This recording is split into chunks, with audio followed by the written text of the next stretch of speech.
Hello and welcome to this week's edition of the Horror Debate. I'm Michael Mandy, and with me as always, Rowdy Jeff. And this week we're talking about The Dead. Now this was shot in Africa, man. 2010. From 2010, yeah, and starring Rob Freeman and a whole bunch of other zombie dudes. Yeah, directed by two brothers, Howard and Jonathan Ford. Yeah, and, they're from Europe, I believe, and they shot this in Africa. In West Africa, and it shows. The problem is there's only like two people in this whole movie that aren't zombies. The Dead. I felt like part of The Dead by the time we were done with the hour and 45-minute movie, Mike. I think The Dead is describing the audience's brains after watching Was this a movie. test in patience? Were you trying to test me today?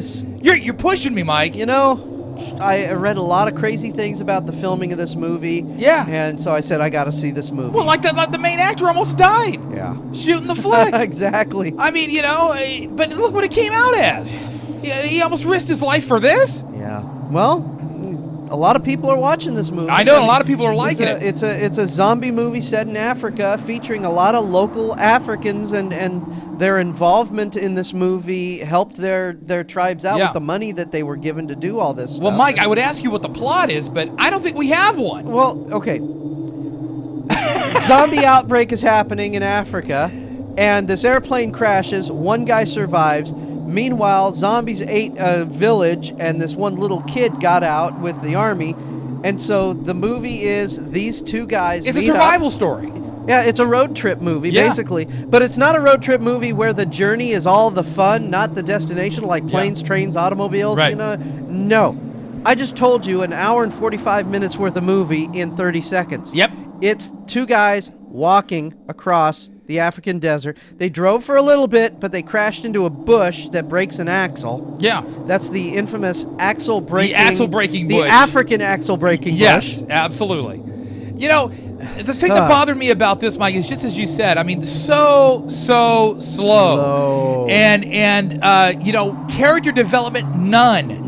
You have no attachment to anybody in the film. They don't speak. They barely speak to each other. Yeah, there's hardly any dialogue. I mean, I kind of got into the whole deal when they're trying to figure out, okay, so their car is overheating, you know, we're out in the middle of nowhere. The walkers, and as slow as these friggin' walkers are, I mean, you could have wrote the sequel in the time it took them to walk like 30 feet to get to the victim. But, I mean, you see them coming over the hill, and they're having to make the decision, well, do we use the water for the car, or do we use the water to drink?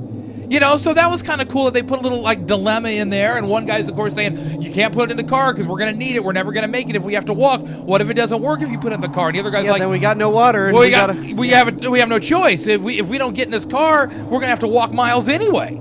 You know, we're screwed either way, so we got to throw it in the car. So the little parts like that I got into a little bit. For 5 minutes. For 5 minutes, but it's such a kind of an outward experience. You know, it's like you don't care. Tedium. Yeah. You know, this was Africa. Where's the lions? Where's any the animals? tigers? I saw one wildebeest dead. Yeah. He was the only one in the entire country. You know, maybe if there was a tiger chasing after these dudes, they'd have moved faster. Yeah, you know, a little inspiration for the deal, you know. But you know, you did kind of get the portrayal of the desolation. I thought that came across okay, you know. But again, I think you and me both were kind of looking at each other like, you know, just die.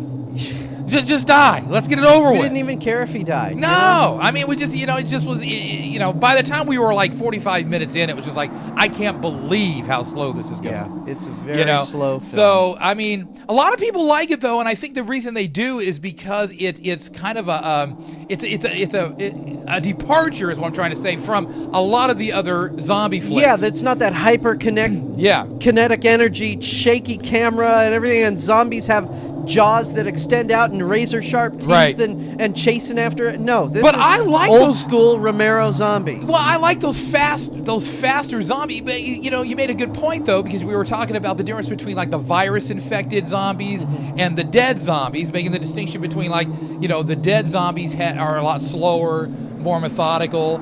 You know, the others are like hyper fast. Now for me, watching something like 28 hours later, you know, I mean, those zombies are scary. This is 28 days later? 28 days later, sorry. You know what, I was thinking 127 hours, and in 28 days, see, I watched too many movies. All the titles are too close together.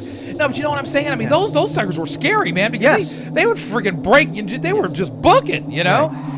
These guys will take an hour to get down to the corner, you know? But, you know, like just as they demonstrated in the scene in this movie when they set up the tripwire with the little bell or the can to act like a bell, and these guys weren't So they could sleep. Yeah, so they could sleep. It being slow didn't matter when you're unconscious. Yeah, or you know? asleep, yeah. Yeah, or asleep. So, you know, I mean... You know, this was tedious. It was You know, tedious. It I'd wasn't fun. You know what? Watch Lucio Fulci's zombie movie. Yeah. The one where the zombie attacks the shark Yeah, I remember that. and the lady gets the big stick of wood in her eye. I would even take a Romero film over this. And I'm not, you know, I'm not the biggest Romero fan. Right. You know, but Even the one with John Leguizamo. oh, you're pushing it. Everything he says, I can't stand that guy. You know, but there was nothing to complain No. about here other than the fact that we just were out of the experience We watched a 15-minute movie. in an hour and 45 Yeah, minutes. stretched to an hour 45. Yeah. So 1 star, baby. yeah, it's a 1-star movie. Yeah, All right. absolutely. All right, I'm Michael Mandy. He's Rowdy Jeff. We'll talk to you next week at the Horror Debate.